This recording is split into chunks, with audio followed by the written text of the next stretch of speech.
Welcome to Coach, a global community for coaching mastery. Hello, dear friends. Welcome to another episode of Coach, Global Community for Coaching Mastery podcast.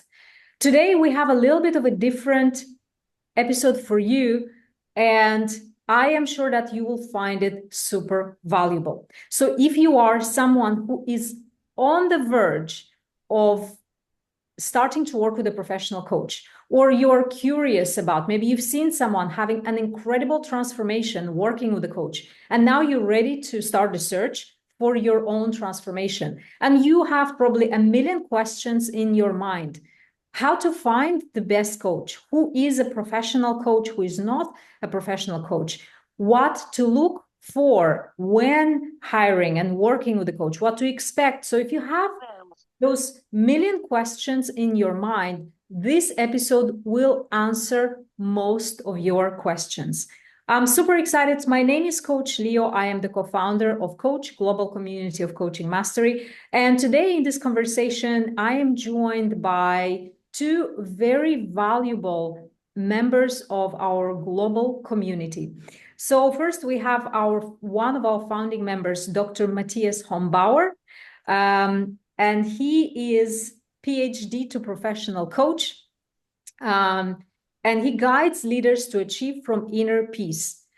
He coaches entrepreneurs, change makers, and he has a very interesting perspective on professional coaching. Also, today you'll hear from John Everett.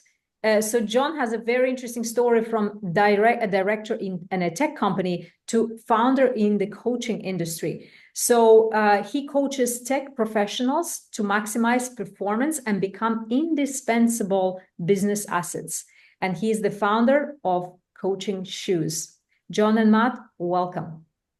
Hello. Hello, hello. Thanks for the nice introduction. Yeah. Absolutely. Is there anything that you'd like to add to my introduction? That's a very good introduction, may I say. Not only from my side, that our community, the coach community is a great place for just sharing ideas, experiences, and so forth. And I think today what we're going to do here is going to be an interesting dynamic with Dr. Matthias there and good old Johnny boy over here. Great. All right. So I guess we shall dive in. And honestly, the first, very often I hear the question from people looking to work with a coach. And the question is the following: what are the most important qualities to look for in a coach? Do certifications matter at all? What really matters? Dr. Matthias. Happy to start. And that's a great question. So before I got into coaching, I would say it doesn't matter if you have any certification or whatever, because I came from a background of being a self-taught photographer and I became a professional photographer, and it worked out as well. But anyhow, since I'm on this coaching journey myself and I'm a professional coach, I would say at least if you have a look at what coaching school your professional coach went through, or if there is any certification on, being a PCC, which is kind of a professional certified coach, which tells that this coach has already 500 coaching hours in, might be an indication. But honestly saying, for me, and I can only talk from my side and personally how I selected the coaches, it was always an intuitive decision. So when I remember back when I had my coaches or working with them, there was always something. There was always a feeling about him or her which attracted me.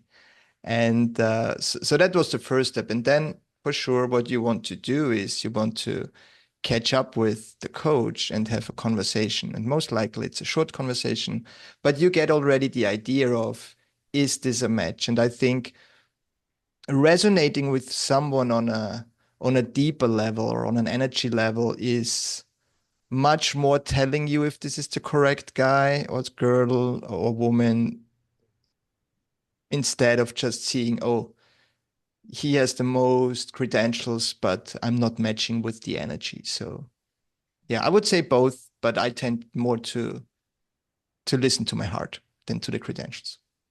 Yeah, I love that. I love that you are speaking to the intuition and to really connecting from heart to heart. I understand. John, I'm curious, what if I'm someone who is not connected to my intuition and I'm more rational and I think from my brain and I need the proof and I need to justify somehow that this is the best coach? What advice would you have for me? Well, I always say, it comes down to chemistry. But let's be really honest here. There's a lot of coaches out there, and we've all got specialities, yeah? And we're all telling our story about what we do. So if you are a logical type, I'd say do your research, yeah? Matthias made a good point there. For me, the certification is a kind of key part because it shows a commitment that the coach has invested in that time, yeah? But then that's the model, yeah. But I think the key thing is in the chemistry, and what you need is what are you actually looking, to change and develop? Where is that? Is there a segment that you want to be specifically coached on? So it could be just a random thing. You could be ADHD coach, yeah. They're out there. So do the research, sort of look on LinkedIn, look on the various, sort of online sites, but try to get the right match, from what you need. And don't be afraid, to do the chemistry session. We all do it for free. So it's a case of like, okay, reach out, be brave enough to reach out, make the contact. And if the chemistry session doesn't work, the coach will tell you as well, if it's an honest coach. So I would say research, chemistry, and look for what you actually want coaching on as your baseline. Yeah, I love how structured and how clear that is. It's almost like a framework. I guess it's super helpful. Now, once we get to the chemistry sessions, okay, I've picked maybe 5 options or 5 profiles of potential coaches. What is it that are some red flags in the chemistry session? So chemistry session, for those who are watching, not familiar with coaching, is basically that first call usually lasts about 30 minutes where you get to connect with your coach and see really if you resonate, if there's chemistry between you. So what are some red flags that I would look for, if ever? If the coach ever promises you a definitive outcome, that's the first big red flag. If he says, I can do this, I can change your world, and I will turn you into this, that would be my first big red flag. Never promise the outcome. We can promise to work with you and to work towards your goal, but we can never promise the outcome. Yeah. That would be my red flag. I love it, John. So yeah, this would be also my red flag. And there are definitely a lot of red flags, but one obvious is if the coach is pushing you to sign up with him immediately. There are people who just want to make money, and that's, from their perspective, that's okay because they have to run a business. But take your time and don't rush your decision. And if you find someone who says, we have this chemistry session, then you have to decide immediately because otherwise it costs double the price or whatever. Then it's like a marketing strategy to get you as a client, but this coach might not have the best interest for you in mind. So it's more about him and making the sales and the business than helping you. So I would say a red flag is if you feel you're pushed to take a decision, probably already on the chemistry call. Yeah. I'm going to push on both of those things. So maybe as an achiever, as a leader, as a left brainer, I want to have results. So what I'm used to in my life, I'm used to paying for a service and really getting results. And when I hear that, oh no, I can't promise you that you're going to achieve all your goals, that I'm not going to achieve all my goals, that puts me off a little bit from where I stand. So that's one thing. And the second thing, in terms of pushing to sign up for coaching, what if I need that little push? What What if I'm looking for being pushed? That's exactly what I'm so uncertain. There's so many questions in my mind. So maybe what if I'm looking to be pushed? John, Why are you asking all these questions, Leah? You should be in our boat, right? Not against us. I know, but No, just kidding, just kidding. Yeah, definitely. I think there isn't a right or wrong answer to all these questions, but what I'm seeing a lot is when referring to high achievers and they want results is that they often search for something different than coaching. For them, it's more like I want to have someone who is kicking my butt to go forward and to tell me what I should do. Yeah. And you might relate to this, John. And so the question is like, is this a client that is really looking for coaching? And yes, for sure, we can work with them, but maybe you have to define first what coaching is and what you're offering. We all know that coaching is like everyone is naturally creative, resourceful, and whole, and we're just guiding them and they are doing the work. And there are also some circumstances that I know from my experience where they might need more mentorship and they want to know something that we know. So I think that's like a personal way how to frame it, what you're offering. For me personally, if someone says I need a sparing partner who is sending me a text message every day if I do my workout, then I would say I'm not the right one for you because this is not what I'm doing. And I'm explaining that I want to empower the person to get to this point where he can or she can do it by herself. Maybe she needs a little push in the beginning, but I'm not the guy who is kicking ass every day just for the sake of I need this to perform. Because then, you create kind of a dependency, because when the coaching is over, it's like, oh, I need someone who is kicking my ass and I'm falling off the track. So that's not really sustainable, at least for me. Yeah, you got a valid point there, but this word push, you're saying push. I always change that immediately into challenge. Yeah, I'm going to challenge you. Yeah, we're going to challenge you as coaches. That's the whole essence of what we do. Right. We're going to put actions in there.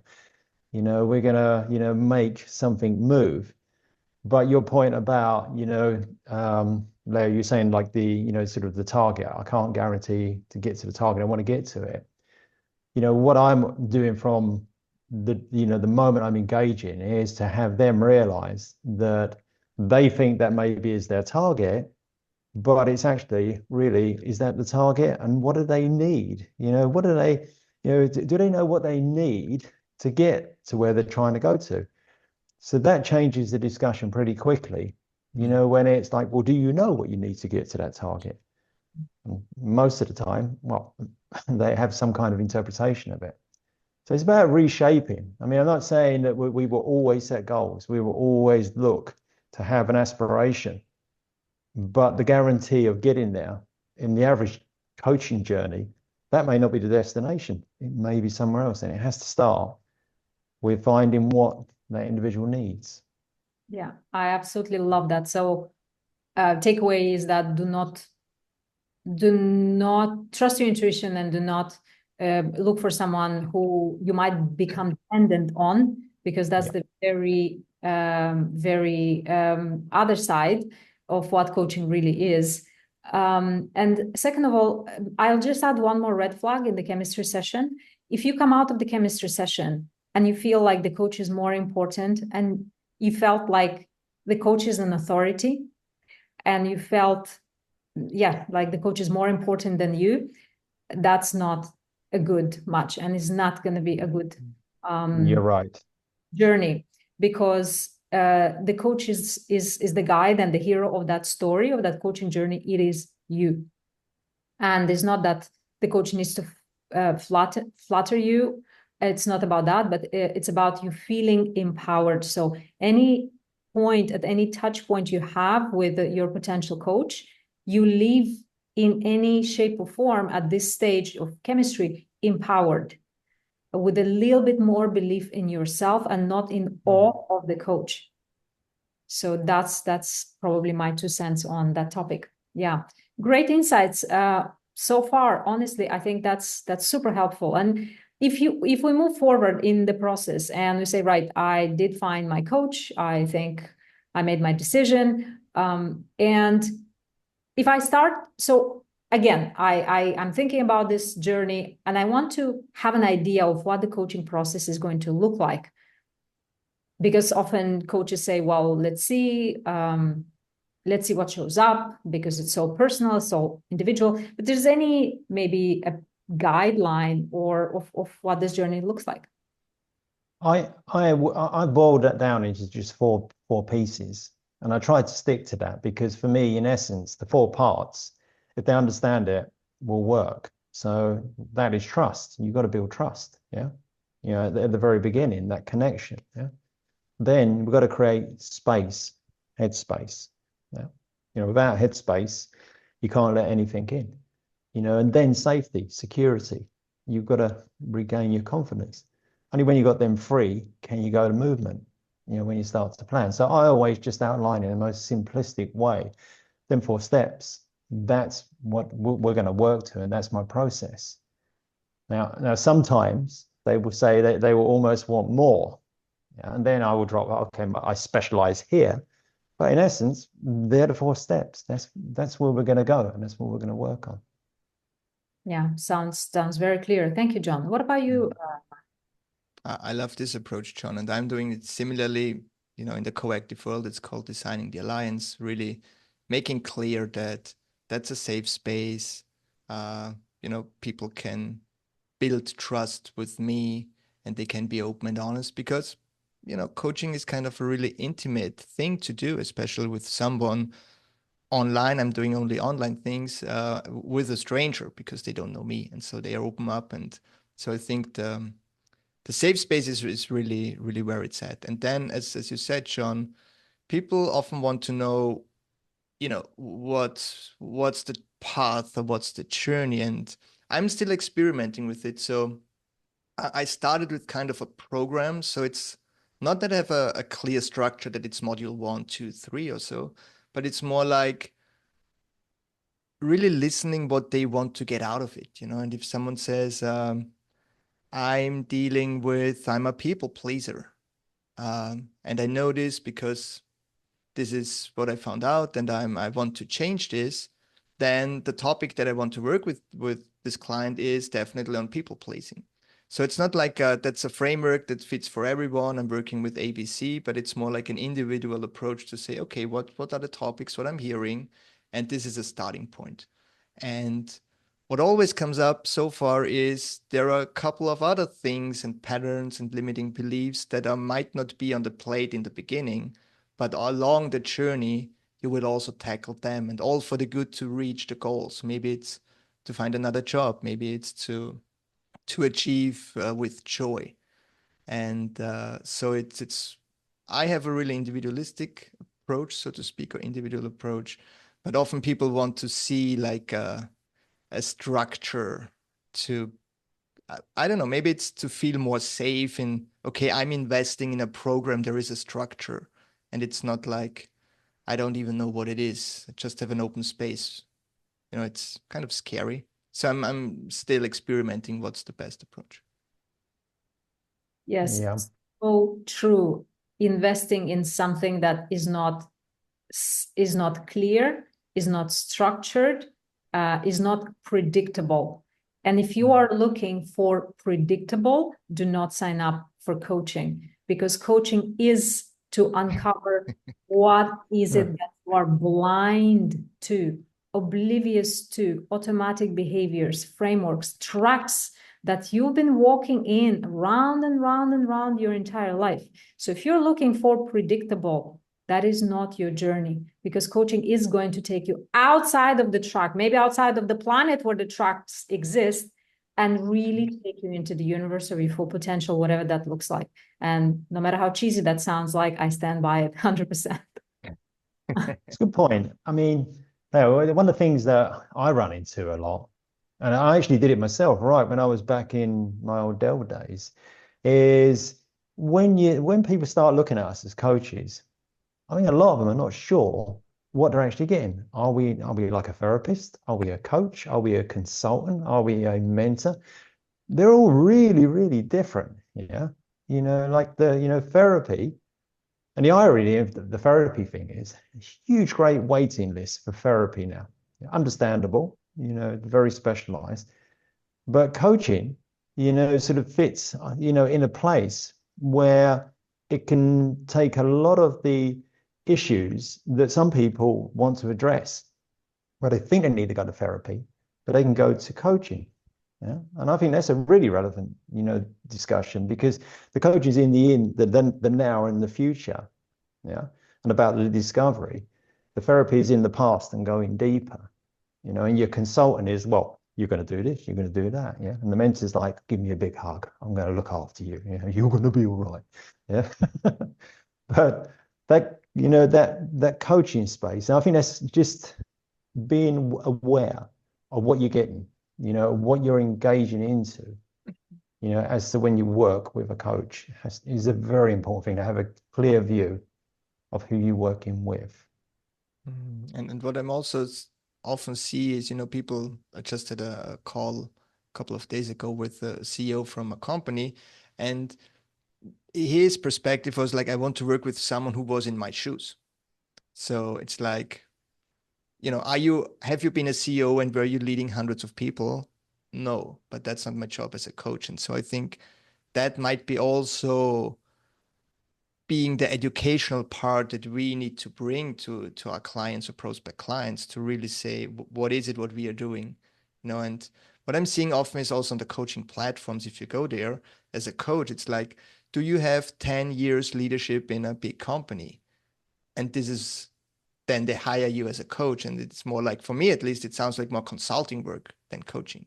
But pure coaching is not really me being in the space. And what I'm seeing is that most of my clients are like me. They are like 35 to 45. They're men with kids and they have their own business. And that's basically me. And this might be something that attracts them.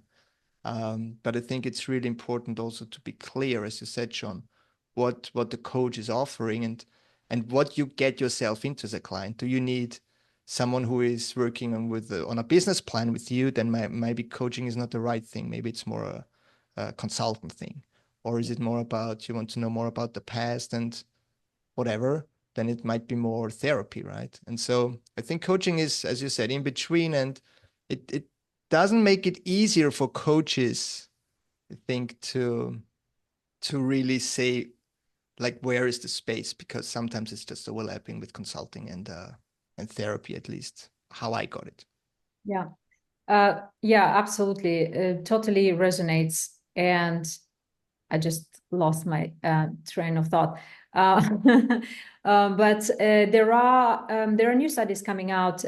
So I'm going to be very careful about what I'm going to say. And therapy, it's a fantastic tool to help so many people. And there are some studies coming out where the duration of the process might not be ideal for therapy for as long as it lasts years. The first differentiator between therapy and coaching is the timeline. Coaching does not last for years. Coaching generally is fast. And that's how we can, when we talk about results, is in transformations that you experience in real time within a short period of time. I'd say that's one. Second of all, I would say coaching is like learning the skill of driving. If I go to the driving school and I'm getting a license, I can drive a Peugeot, I can drive a Mercedes, I can drive a Bentley, I can drive any car with confidence, because I have learned, I have the skill, I know the driver's license. Equally, once you go through the process of coaching, I am going to be confident with myself in any life situation, at work, in my relationship, maybe in my personal life, in the relationship with my health. I know how to trust myself in different situations. I have the skill of knowing and utilizing my inner resources, something that I was completely oblivious and blind to before. And that's where I'm talking to, that blindness that we have. because we are not taught the skill in school of understanding what inner resources we have. We are operating from here up. We're not operating from here down and tapping into that. And that's what coaching helps you with. So that's as precise as I can be at this point about coaching. Lovely. I will write this down, Leo. Thank you. Yeah, it's recorded. I'm going to watch it again. I think just that, jumping in there is, one of the other things around the therapy and the coach piece is what I've learned in business sector. There's almost kind of like a mini stigma. Yeah. Should we say, that mini stigma is, I need help. I need help. And when you're in business, you can't show weakness. You're not meant to show weakness. You're meant to, push on. You're meant to endure and all this. But they are afraid to show that weakness. And it's almost like an internal thing. When I, say, I can't, I'm so stressed. I've got so much anxiety around my work and I need help. And when I say I need help, it's almost like there's this stigma, in self. And I think that's one of the great things that coaching needs to amplify more on, is that coaching is such a positive experience. If you wouldn't argue if you supported Liverpool Football Club and you could go and look at their structure, and you would find they would have football coaches, but sports scientists, they would have coaches, working, with each individual player on the mind. Totally acceptable, really cool. The players, that gives me the competitive edge I want. And I think that's a big element, that we have to, as a coaching community, really have to make people realize, is that coaching, there's no stigma. It's a good thing to do. It's a smart thing to do, especially in the modern day world. And it's not only for the elites and the executives, it's all the way down. And it's about, the mind, coaching of the mind, and that step over, and that breaking that stigma, get rid of that, because it shouldn't be there. You're actually brave if you step into that coaching space. And I just wanted to insert that. Yeah. And something that I can add, interestingly, most of my clients were in therapy before and then they jump on coaching. So, they are aware of what they want. And probably this is something that helps us also, and helps also the clients to know, is this the right coach that I'm searching for? Because I do know what I want or what I want to work on. Whereas if you have someone who says, yeah, I'm interested, but I don't even know what I want, then it makes it hard, I would say, right? But just came up for me. It's interesting that a lot of my clients, before they sign up with coaching, they said, I had already therapy. And sometimes therapists, I had one client who said he was in therapy, and then the therapist said, you're done here with the work in therapy. What you would benefit from is if you have a coach. And then I was working with him on different aspects of his business. So there's definitely going hand in hand. And I can speak from my own experience. I was in therapy for a year or so, tested out a couple of therapists. And this was like a specific topic. For me, it was relationships, because no relationship worked long for me. And this was kind of a personal thing that I wanted to work on. And yes, probably you can also work on coaching with this. But what I've seen is, as Leo said, like coaching is almost like a fast track on becoming a new you. And just last time, my wife told me, said, you are so different and you're behaving so differently when communicating with people in a good way. I have fun. And before, like 3 years before, I was like really an introvert, and I would just sit next to her and listen and don't say anything. And now I'm kind of having fun and being joyful with all the conversations. So I can definitely say that it is doing something with your being. And without coaching, this would still be hidden, because I have a researcher background, and I was, as Leo said, I was cut off here. It was all in my head, analytical.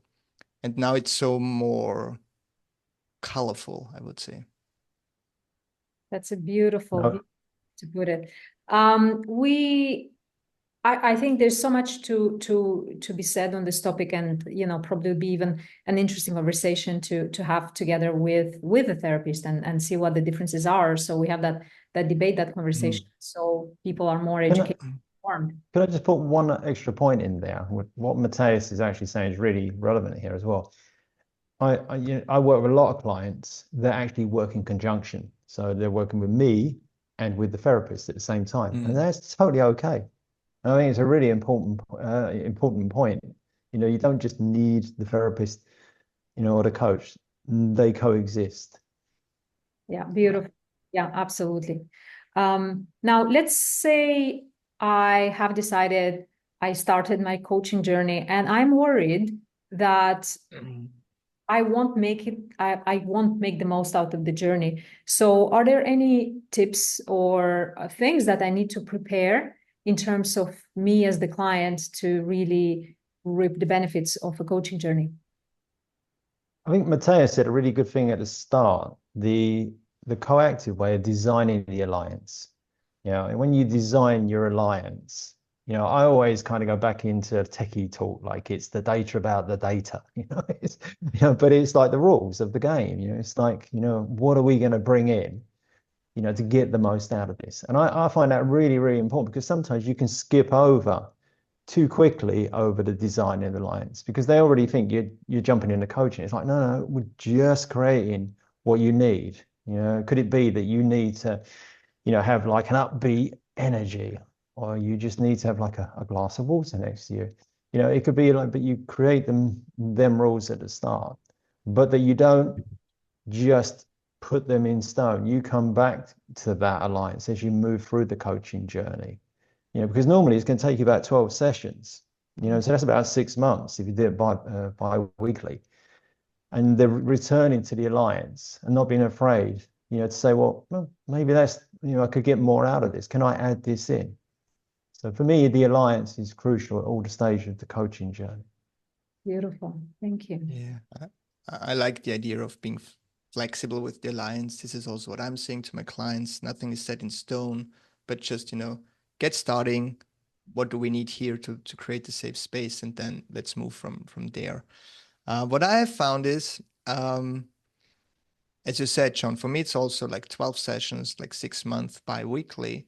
And what I found is it works best, at least from my experience, if you book all these sessions in advance, right? So if you say to your client, hey, let's meet bi-weekly, what about Tuesday, 10 p.m., whatever, or 10 a.m.? Is this working for you? And for sure, I'm flexible. If something comes up, life is happening, that's cool. But what I found is once it's in the calendar, it's much easier for the client to work around all the other stuff that's going on in their life. And I experienced this with the certification in Coactive. It was like 25 weeks, every week, a session at the same time. And in the beginning, I was like really like shocked. How should this work? I don't even know what I'm doing in 2 weeks, and this 25 weeks, every Wednesday, it was from 1 to 2, I think, p.m. And interestingly, I never missed any lessons, like, 25 weeks a row. That's interesting. I was there. And so what I found, if you give them a structure, just by saying, treat it as the most important time frame for you, because you're working with yourself and this needs to be the most important, and see if you can reschedule everything around it. And if something comes up, for sure, we can talk about it and be flexible. But just to have this kind of structure seems to help to keep people moving forward and being on this bi-weekly schedule. Yeah, absolutely. And I'll just like to add definitely commitment. So clients often ask me, what do I need to prepare? And I said a couple of things. Number one, an open mind. Number two, trust the process. There is the reason why you hired me or any other professional coaches, because you trust their professionalism and ethics. And the training, the very rigorous training and retraining that I or any other of my colleagues are going through. So this is why you entrusted me with your time, with your resources. So I really invite them to trust the process, because It's not going to be easy. Sometimes it's going to be very uncomfortable. It's going to be very weird at times. But it is your new parts of they're not going to come from places that you already know. So those are the two things: commitment and trusting the process, for sure. Yeah. Mm-hmm. And I've got a kind of controversial one in there, but it's actually, I think it's probably good to get it out. Is like money does get spoken about in coaching. Yeah. At some point, money will come in. And I would give anyone the advice, if your coach is saying, I want you to pay 50% up front, the coach is not interested in the money. That's not what it's about. Yeah. It's about that word you just said there, like a commitment. Because a lot of the time when I observed, if you say, okay, just pay on a, sort of a session basis, you never get, you've got to come over the 3-4 session hurdle for it really to kick in. Yeah. So I always say, like, okay, there's that 50% payment. It's not because I want the money. It's because you're investing in yourself. You're committing in yourself. And you've got to buy into these early sessions, to build that resonance, that connection, that trust, as I call it. Yeah. So I just want to get out about the money. Then I'm even more controversial, because I say pay full upfront. Yeah. Wow. And normally people are doing this, and if something comes up, yes, there is a split payment option. Yeah. But just having people to pay everything in advance gets the money issue out of the whole process. Yeah. And this makes it easier in a way, because no one has to think about it. If you do it, as you said, in like maybe for some it works monthly, and that's also fine. But I always have the feeling it's like there's always the money issue, then they don't pay on time, then you have to remind them. And this is not really the space where I want to be in. But that's just a personal experience. Normally people who want to get into coaching with me, they pay up front, and then everything is set. And I have the feeling they're more committed to it. Yeah. I fully agree with that. And there is obviously there is science behind it. We have the placebo and nocebo effect, because once I've committed to something and I believe in it, that's when I start having that belief that this is going to work for me and with me. And when you make that commitment and investing your resources, investing your time, which is money, and the time that you're dedicating, simply with that decision before. So it's so interesting. And I think you gentlemen experienced that. Anytime I invest in my learning, so I'll just speak for myself. I'll put myself in my coach's shoes. When I commit to my learning and I make a huge sometime payment for my development, personal growth, training, the moment I make that payment, it's almost like I in that moment I become a different person slightly. Because I've committed to myself, I've honored myself with this commitment. And that's in itself is a transformation. It's so interesting. And I'm not saying this, so I'm convincing you that you need to pay if you're watching this and you're looking for coaching. But trust me, in that commitment to yourself already, but you're not committing, yes, you're committing to the coach, but it's for yourself. So I guess where I'm going with this is this journey is every single part of this coaching journey is about you. And you will see the moments where your stomach like turns and say, oh my God, am I really doing this? But that is for you. That is a limiting belief right there, holding you like this, like a knot. And that held you for the last 30, 40 years. And when you overcome it, wow, it's simply gone. So I definitely encourage everyone to do pay upfront, coaches to ask for that payment upfront, do pay upfront, see how it feels, because even in that experience, you'll have a lot of learning, or you'll overcome some obstacles if you have scarcity, or if you have, you've ever experienced scarcity around money. Even in that, you already have a lot of value. So every step of the way, the journey is designed so that you shift, you become aware, shift, and you let go of things that don't serve you anymore. I love it. Yeah. Sorry, John. You want to go? I was just no, go on. Go on. Okay. I was just going to come. I was just relating that back to when I started my coaching journey, and I had to do the investment. I came out of corporate, and then all of a sudden I had to invest in this money to, become this coach.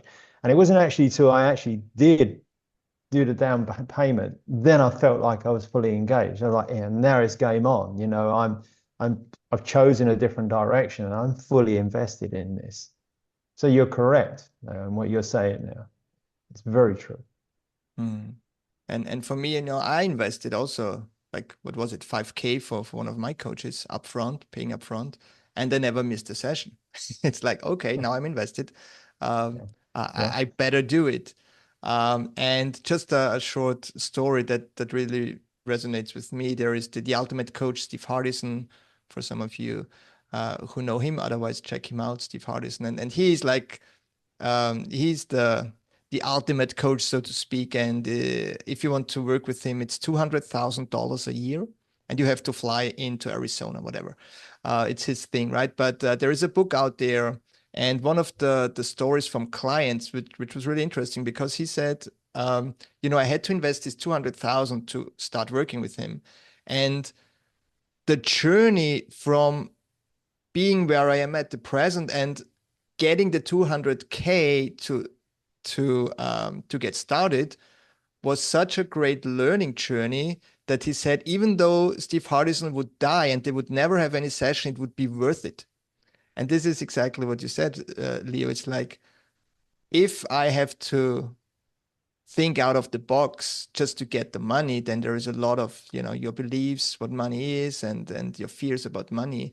And this will bring you already to a point that you're learning, and you might learn more already before you even started the official coaching, just by committing to doing an upfront payment. Not Absolutely. saying that everyone needs to get or needs to offer service for 200,000. Doesn't matter what the price is, but even, 1,000 euros or $1,000 is a lot for committing to something that you might not be really clear on what you're getting into. And so I really, really appreciate and acknowledge every one of my clients to doing this step for their own growth. Yeah, and it's not about what you're doing, it's who you are becoming while you're doing. That's it. Yeah. That's Exactly. part of it. Yeah. So we're going to take a sharp left here a little bit. So let's look at the technical part of it. So let's say if I find a fantastic coach, but maybe they live in a different country than I do. What are some differences or benefits or drawbacks between in-person or online coaching? Well, I'm nearly a full onliner. So so really, maybe I'm a bit skewed in the way that I answer this, but for me, there's obviously benefits in that if you're doing it online, you can do it from anywhere. You got more flexibility in your schedule. Yeah. You don't have to commute to the location where you're going to do it face to face. That said, face to face is very personal. You really have that energy contact. Yeah.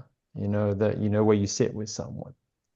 But it's a personal choice, really. For me, you do not lose nothing, when you're doing online. So personally, my clients, I've got clients in the US, I've got them all over Europe, I've got one in Australia. They're everywhere. So the technicality of it, I don't run into really. But it's a preference, yeah. Some people do want to do face to face. Yeah, same with me. I'm almost online only, and also for the same reason as you said, John, because I love to work internationally.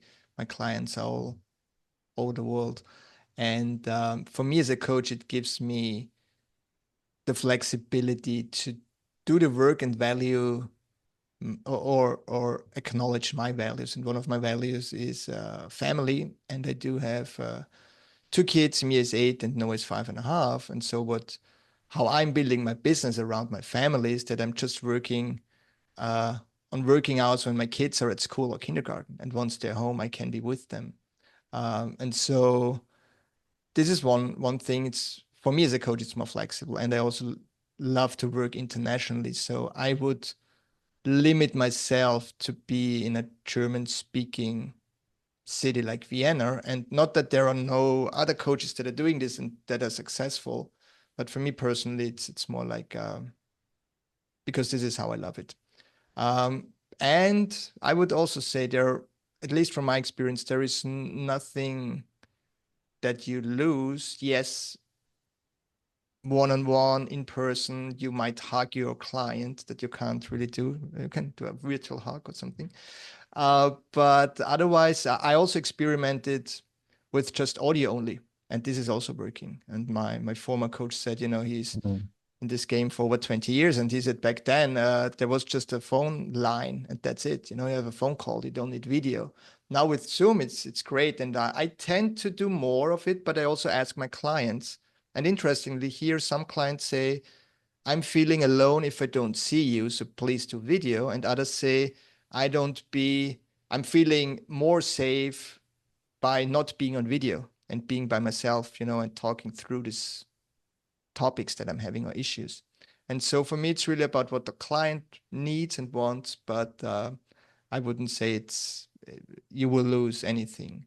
And I know people, as you said, John, who say, I want to have an in-person contact, and that's also fine. But then I'm not the right one because I can't deliver it. Yeah. Yeah. I agree with everything that has been said. I do coach online. I do coach in person, being based here in Dubai. And there's richness in all processes of coaching. You are not missing out on anything when you coach online. There are benefits, actually, I find it, that are a bit different in person. In person, obviously, there's that energy, there is that more daring, maybe. In online, I find as a coach, I read the eyes more, just because that's what we get. So what I find as a coach, I see that there's much more connection through the eyes, although people say, oh, in Zoom, you don't really look at each other in the eyes. I've never felt that ever. The connection is incredible because it's not about the picture. So I think for me, it's the same in terms of picture, in-person, picture online. I do believe that energetically, we can be anywhere with anybody in any part of the world. Yeah, this is really, really a great example here, Leo, is that, I found myself last week, guys in the US, young guy I coach, and just in the moment, I thought, I was talking about micro breaks, how you create micro breaks in your schedule. And then it just came in my head, we're going to do push-ups and power yoga push-ups. So I got this young guy opposite me, and we're both on the floor. I got the laptop, and we're both doing it. And it became actually the biggest contact. And it was wonderful. It was so dynamic. You could almost feel the energy, that we created there. So yeah, as you were saying, like you were saying, the eyes, but you can actually do physical coaching as well through the online presence, and it can be almost more dynamic, I think, than in person. Absolutely. So whatever your choice is, trust it, that is the best choice for you. So as long as it's working for you and your client, for you and your coach, you're on the right track. Gentlemen, this conversation can go in for hours, and there's so many other topics that we definitely will go through, because this is after it's going to be very helpful for many people.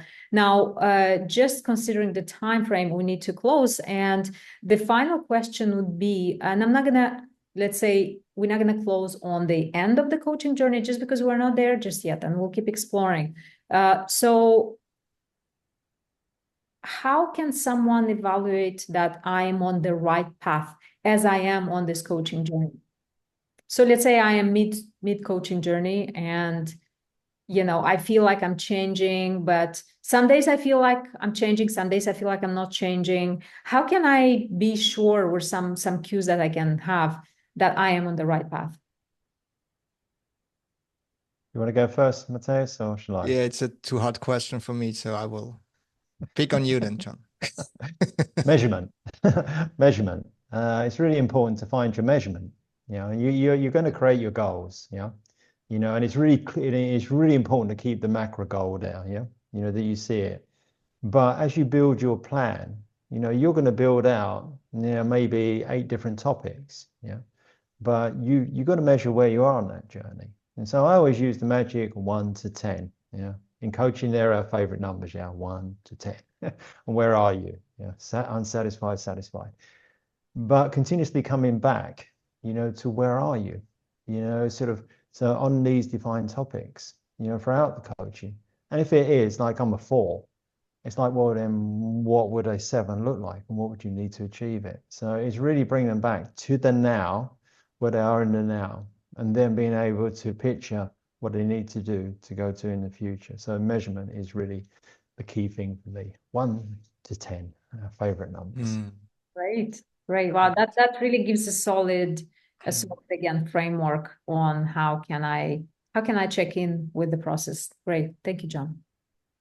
Great, John. Yeah, I'm doing something similar. Probably not with the 1 to 10, but maybe I will try this out and steal it from you.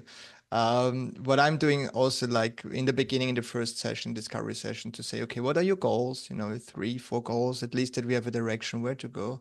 And then also, how do you want to measure these goals? And what I'm then doing, if in the middle of after 6 sessions or so, I'm just checking in with the client and say, let's have a look again. These were your goals. These were your measurements. Where are you right now with it? And I think this brings in this awareness and consciousness of, okay, I'm doing good. I'm on the path. Or maybe, we just lost the track, and maybe it's time to go back. Or maybe it's also fine to have another goal. Goals can also change. So I'm not really resistant on, okay, this was your first goal and in the end you need to meet it, but maybe there is another thing coming up or another goal during the session or during the sessions. But I think it's important to kind of give the clients also the awareness of, okay, we're leading in a direction, and is this where you want to go, or do you want to change it? And I think measurement and having kind of touchable things like, I want to meditate for 10 minutes a day, and after 3 months you ask, are you meditating? And they might say, no, I didn't. And then you can explore why they are not doing it, or is there something else that helps them to get on track? Well, what I love about both perspectives is that coaching can be measurable. It can be, you can see the tangible growth, and that hopefully will give you a reassurance that side of you that is terrified to stepping into the unknown, what is this process, is a little bit more reassured and really centered, and will allow you to actually step into this crazy, exciting, transformational journey that we all call coaching. Yeah. And with that, gentlemen, this is part 1. I'm sensing there's going to be a part 2 on this topic on how to find the right coach and how to really start your coaching journey. For all of those who were watching, stay tuned for further parts. John and Dr. Matthias, thank you so much for being here today and for imparting and sharing your wisdom. Thank you so much for having me. Thank you. Great advice, John and Leah. So much. Likewise. Yeah, I look forward to the next step. And for those watching, please remember to subscribe so you do not miss the next episode of Coach Global Community for Coaching Mastery podcast. See you next time. This recording was offered to you by Coach, a global community for coaching mastery.